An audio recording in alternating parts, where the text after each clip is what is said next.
Hey guys, itsYoung here, and today I'm going to be sharing with you guys 8 super important college application tips for those of you applying to college next year or for the years to come. Alright, now before we start, make sure you hit that subscribe button and hit that like button because it doesn't cost you anything and it helps me out. So it's a win-win for both of us. And plus, you get to stay updated on all my future videos. Now, if you have any college application tips, be sure to comment them down below in the comment section. Or if you know what colleges you want to apply to next year, feel free to comment them down below as well. Oh yeah, by the way, I'm going to be a student at Purdue University next fall, majoring in computer science. And yeah, I was debating between a lot of schools, including UC San Diego, NYU, and Purdue, and UIUC.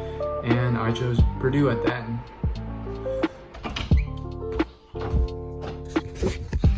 Alright, now, without further ado, let's get straight into this video. Alright, now the first tip I have for you guys is to make your essay as personal as possible and don't be a cocky bragger. And obviously don't make it super stereotypical and dry like that high school essay that you wrote for your last English assignment.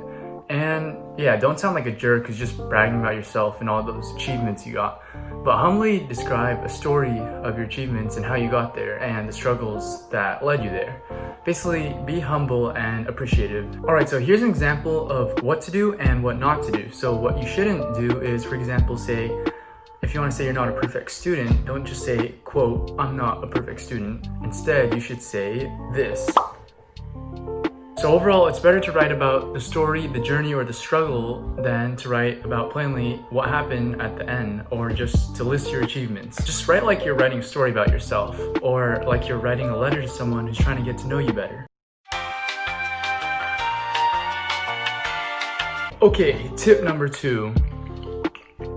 Tip number 2 is don't stress over college confidential, since that will literally stress the out of you. Like, there's so many people on College Confidential who brag about how easily they got into Stanford or Harvard, or there's also people who rage and hate. And although there is some good information on College Confidential and there's some good support there, it's overall a pretty toxic community and it's gonna make you stress way more than you should, and that obviously happened to me.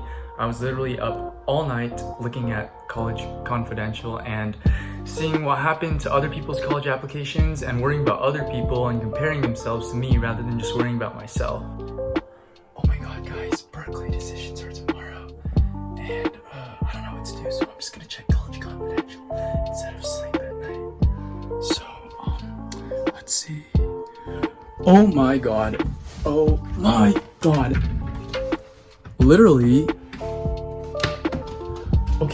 Literally stop and don't look at College Confidential. Like, literally, why do you care about how other people are applying to college, and why do you care about them? You are not exactly like someone else. So your college application is going to be different than other people. So what's the point of comparing yourself on College Confidential to all those people out there? And there's just so many forums out there on College Confidential of people posting their stats and whether or not they got into a college. Like, everyone's different, your extracurriculars are different, your stats are different.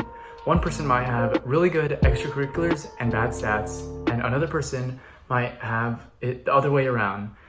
And literally, why do you care whether someone else got into a college with their stats? Like, maybe you should spend your time worrying about your own application and spend that time editing your own essays and fixing your application rather than looking on College Confidential. Alright, tip number 3 is do your research.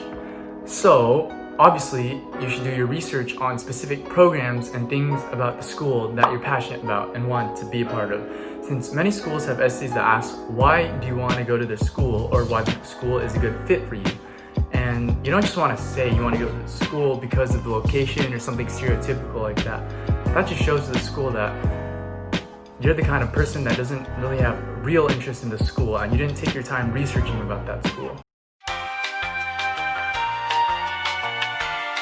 Alright, tip number 4 is to get unbiased feedback on your essay. So have a classmate or have your teacher, have someone who doesn't even know you well read your essays and this will give you a non-biased perspective about how your essay sounds and delivers, which a lot of close friends and family members can't really give you normally. And many times when you look at your own essay, or when someone close to you reads their essay, they get something, but when someone completely random reads your essay, they have no idea what you're talking about and you need to elaborate more. Alright, tip number 5. So tip number 5 is don't overstress over the numbers and the stats. Like, obviously you should have a good, decent academic profile, which can only help you and it won't hurt you, but don't overstress over the numbers. And plenty of people without perfect or even near perfect scores go to good or even the best colleges every year, since they did something like an extracurricular that was super meaningful and impactful, or they talked about something they were super passionate and the school was inspired by that.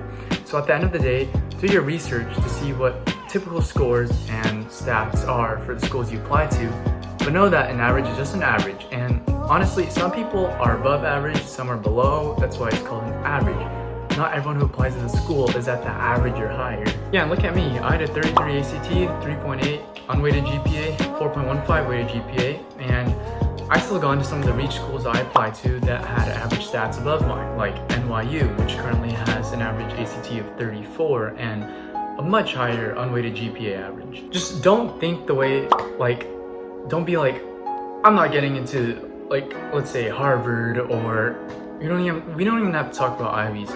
Let's say like UC San Diego.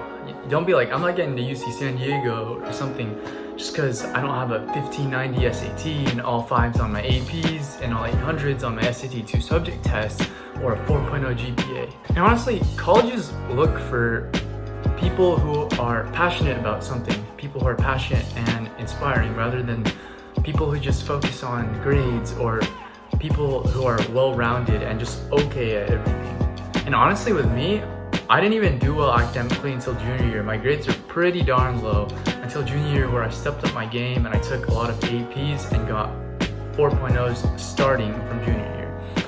And honestly, I also didn't figure out what I wanted to do till senior year, which was a bummer for me. Alright, tip number 6 is don't be pressured to get into a dream school.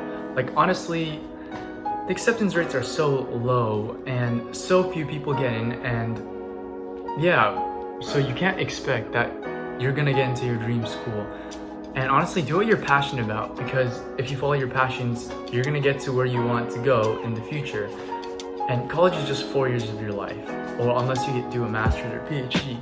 But going to a college that you didn't originally want to may sometimes be the best decision of your life, and you may get opportunities that you might have never gotten if you went to that dream college. Alright, tip number 7. So tip number 7 is to start writing your essays early so you don't end up cramming at the end.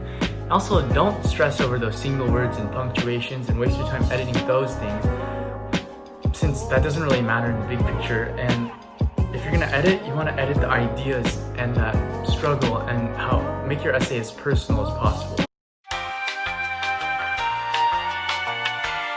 Alright, the last tip I have for you guys is to use the additional comments or information section on the Common App, and you'll see when you make an account and write your essays. And I didn't do that, but I know many friends who did, who gone to better schools than I did. And since there's so many crucial things that don't fit into your regular essays or your main essays, that, you just gotta put some important other things somewhere in your application. But since you can't fit it in your main essays, you gotta put it in the additional information section. And that's what that additional info section is for. And make sure you make the section as concise as possible, because honestly, do you think college admission officers are gonna wanna read another complete essay after reading your whole application? Probably not. Alright, that's all I can think of off the top of my head, so I guess that's it for this video. I hope this video was super helpful to you guys, and I think it's time for me to bounce out of here. So, good luck on your college applications, and peace out.